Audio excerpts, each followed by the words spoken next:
cornfield we're in, we have the added advantage of having irrigation underground. So in this particular field, we have drip irrigation installed at 40-inch centers and at 60-inch centers. So we're doing a lot of research saying what spacing of tape is the most economical. But where we're at here, we can see that this corn has already got roots right down into the drip line. And as we dug here, we cracked some of these off, but they're right here, we're feeding in this zone. So with this drip tape 18 inches underground, this being a corn-on-corn field, it gives us the advantage of being able to do tillage, massive tillage, with a V-ripper with the bullet ripper points over the top in the fall after harvest. So let's go in depth and talk about why drip tape when we know that there could be pivot irrigation put in a lot of these fields. Without question, it's more expensive. It's not quite double, but it's common to be in that $1,900 to $2,400 an acre, depending upon the layout and the design. 40-inch is dramatically more expensive than 60. But in our case, we're in 20-inch rows. And so 40-inch seems to fit our pattern very well. Roots will feed, and you have the advantage of being 100% efficient with water. We probably should say 99.9. But all the water that we're emitting, there's no evaporation. The interesting thing is, in all of our research over the last 3 years, we found that water comes up twice as fast. It'll migrate and come up to the surface twice as fast as it goes down with gravity. So it'll come up 12 inches and go down about 6. It doesn't take very long at 18 inches deep, and you would start to see circles of moisture on the surface around the corn plant. And then it just starts to spread. It's not like a pivot irrigation where the top gets extremely wet. It's just moist, and you can take your hand and scoop that dirt up and run it between your fingers, and it's nice and moist, but it's never muddy.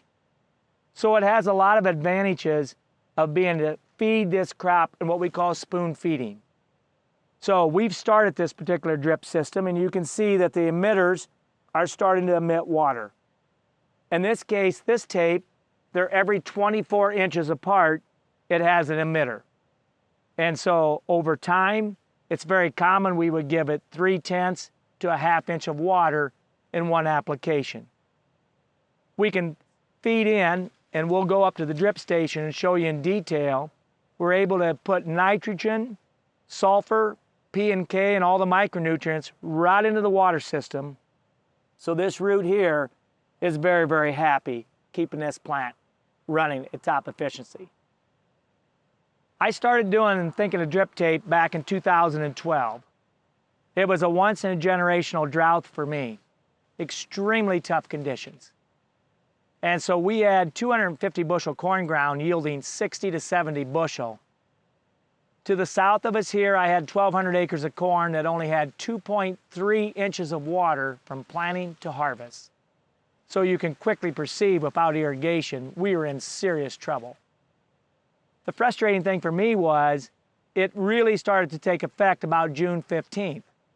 We had already preloaded all of our inputs at that time. So I was sitting on dollars invested of inputs for 250 bushel, and in the end only harvested 70. And I remember calling home and talking to my wife and saying, I'm going to change this. And I immediately started to research, because I knew in California and out west they were doing drip irrigation, shallow, in vegetable fields, 2 to 3 inches under the surface. The most I could find that ever put it was 8 inches. I knew if we come into the Midwest, we were going to have to start doing research much deeper if we're going to do any type of tillage and not in any way damage this tape. So in 2013 and 14, we started to lay research plots, and we went in that 18 to 16 inch zone, and since then I'm probably more down in the 22 inches because I've found that water in our soils migrates very, very quickly to the top. In 2012, our nitrogen system was a side dress bar, and we had put a colder mark right down the center of our 20-inch row. That ground opened up through the drought of June, July, and August to an inch wide, 20 inches deep, and then the ground fractured every 20 inches down the row. So you just think of it as an ice block, a 20 by 20 inch ice block, that if you'd have put an anchor in it, you could have picked it right out. The scary thing was that corn was under extreme stress in August because that cracking and opening of that scorn mark with the colder snapped every number 3 and number 2 crown root going down. When I talked to my agronomist, Ken Ferry, he said, we've probably lost 50 to 80 bushel in this drought just due to all the roots snapping. So the number one challenge that I said the drip itself would be worth to me in a drought year if I could keep my soil together and it wouldn't dry out and start to collapse and open up. And over the years, I can tell you with no question in my mind that drip tape will keep the ground in a natural state and it will not open and collapse and dry out because you have the ability to keep this soil in the perfect moisture level. So being able now to spoon feed a crop, we'll come in and we'll have on 60 to 100 units with the planter. And then about this time of year, we'll start feeding. And it's common we'll put 10 units of N on a week. Always with sulfur, because we know that there's always the risk, and you can see it, pick it up right here. I can see sulfur striping in this plant. So we'll spoon feed sulfur in at a 1 to 10 ratio. In other words, 10%. So we always feed sulfur as we feed nitrogen. We've done a lot of research of micronutrients, P and K, and the results have been very, very promising. I would say this, and I'm giving you all the advantages at this time. And so this is all the frosting that we're talking about. I would say there's 80 to 100 bushel yield advantage over dry land to a drip irrigation system. We've got growers that we know in Kansas and around the country that have had very, very good success. The disadvantages are this. Number one is cost. Number two is it's really an ugly baby when it comes to putting it in the ground. There's no way you could put any smile on it. It's hard to install. In our case, we're using a 6-row applicator, a man for every roll of tape. About the most length you can ever get on tape is 5,000 feet, so you're making a lot of joints. Anytime you make a joint, always there's a concern it would leak.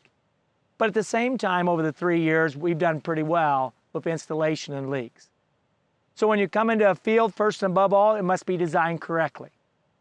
The drip advantage is you don't need as much water as you would in a pivot irrigation.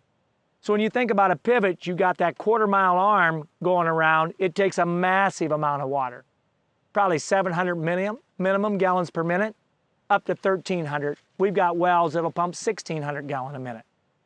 But in drip, it's a totally different system. You can go much slower and you do it in zones.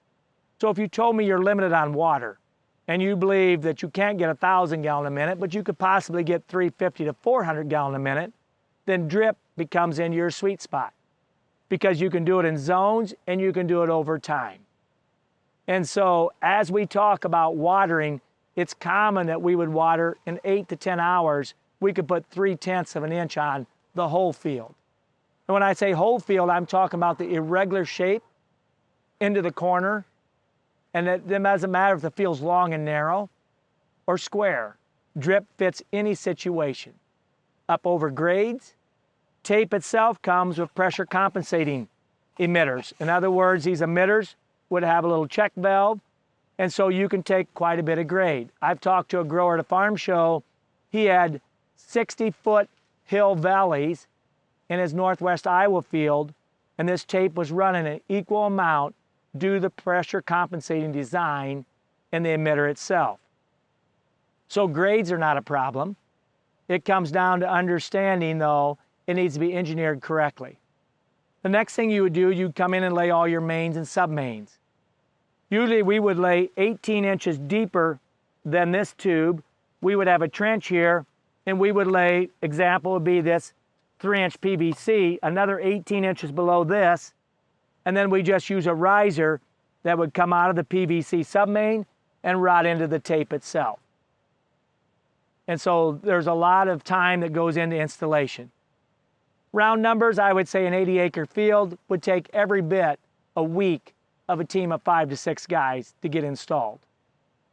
So other negatives would be then mice bites and just leaks that would occur from installation. The first year or two, you'll find all those. So in other words, any of the risers that come up that separate from the tape that would be running a half mile through the field would come apart. You'll quickly find that. There's a large wet spot. It's just a matter of getting down to your elbow in the goo to go ahead and repair that. But pluses and minuses put aside, at the end of the day, my motor gets running pretty high on this because I think this is the future as we go forth. We talk about water efficiency, high yields. We're able to take a field at the dairy and we're well over the 300 bushel mark in a field that Dryland never made 200. So I think there's a lot of pluses. I think we need to have our eyes open when we go into it and understand there's minuses. Number one being cost. Number two is being installation. And then just maintenance of holes due to mice bites or just leaks that occur throughout the wintertime season. All in all, though, it's a lot of fun working with drip irrigation. Up here at the drip station, we have a lot of technology that really helps us as we do our research or as we just water a standard cornfield. In this case, we have a well that's about 110 feet deep that has about 1,300 gallon per minute capacity, more than enough for the 87 acres that we have here under drip. We then come out of the well and we come into our filtering position because iron is always a concern. We worry about the emitter if we have a large amount of iron that it could always, over the years, tend to start to build up and decrease the capacity of your system. We believe that these systems have the capability of going 25 to 30 years. I know of a farmer in Kansas and also Kansas State University. They've been operating for 33 to 35 years with drip tape. So as the water comes into the sand pots, it's filtered and it keeps it in a good condition so that it then goes out through the different zones. In this case, we have 17 zones because we're doing research here. We check different levels of nitrogen, different levels of micronutrients, and so every 120 feet in this field, starting at the road working south, is a different zone. So the length of row is approximately 1,600 feet, but every 120 feet, we have the capability to put on a different amount of water and any type of different nutrient that we want. So we're heavy into research, whether that's in corn or in soybeans. The actual injectors that you see behind us have the ability to inject at the right amount into the water stream, an accurate setting, a very measured amount. It's pulling off of that 1,500 gallon tank for nitrogen that we have over on the side. So we can control these systems off our iPhones and iPads. We can select the zone, we can start the injectors. We have full capability from our desk or actually from our pickup. So as time goes by, we'll continue to research more and more and try to measure exactly what's the economical return to a drip system, either on 40 or 60 inches, 18 inches under the ground, where at any given time we can come in, let's say every 3 days, and give it 1/3 of an inch of water. Some of the challenges that we face going out into a field and putting a drip station is how do we get power out here? In our case, we brought 3-phase 480 volt power in that runs our 75 horse irrigation motor, plus all the little individual motors on our injection stations. There's growers though that have drip very running successfully off of large holding ponds or a lake, or even off of a river. They're able to draw water. It's less water needs per minute on a drip than it ever is on a pivot. A rule of thumb that I always use is about 5 gallons per acre. So if you're going to have an 80-acre system, I'd like to see if you could draw about 400 gallons a minute to keep it running efficiency.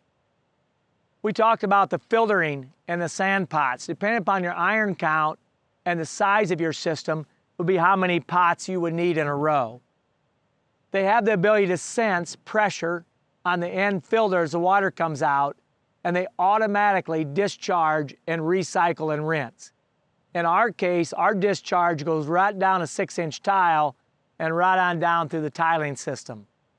We realize that having sub-mains at 3 feet deep at 36 inches and drip lines at 18 inches, coming dead of winter, there's a real concern about frost, especially if we would head north into Wisconsin, Minnesota, where we know that it can get frost as much as 5 to 6 feet.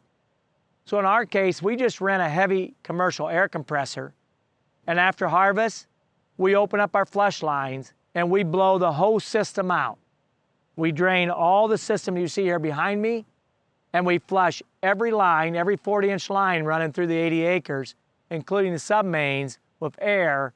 We blow the whole system out. We're careful that we never go over 35 PSI on the system as we're draining it for wintertime. In the last 3 years where we've used commercial air to blow out our systems, we've been very successful on startup in the spring. When we come out in the spring for successful irrigation season, we'll start up each zone one at a time. We'll take a gator and drive the zone looking for a large area of really moist or even standing water that's coming from a rodent bite or where some type of a joint that would have come apart. After the first 2 years though, and you get through the initial installation, we would see about 10 to 15 repairs in an 80-acre field. We talk about the depth of the tape. We're always concerned about any type of damage that could happen. 15 harvests was not that long ago. I can't remember all the times that we pulled combines out or even auger wagons. And we think of a deep wheel track that's in that 8 to 12-inch zone is why we moved from 18 to 20. We've even had the unfortunate mistake of having a ripper go exceptionally deep and it hit tape at 18 inches on the second pass where the wheels couldn't sustain a 12-inch level. Those are when you get really good at repairing drip tape.